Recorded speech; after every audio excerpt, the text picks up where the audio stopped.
নমস্কার বন্ধুরা, স্বাদিস village food চ্যানেলে আপনাদের সবাইকে স্বাগত।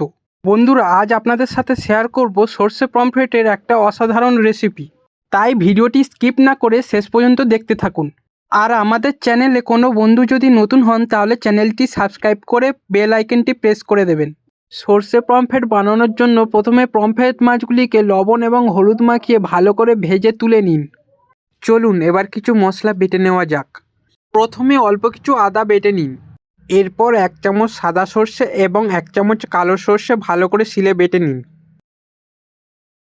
এরপর দেখুন তো, মাছ ভাজার পর কড়াইতে এখনও তেল রয়েছে। ব্যাস, এর মধ্যে আরও অল্প কিছু তেল বাড়িয়ে 2টো তেজপাতা ফোড়ন দিয়ে 4টে মিডিয়াম সাইজের পেঁয়াজ কুচিয়ে দিয়ে ভালো করে ভাজুন।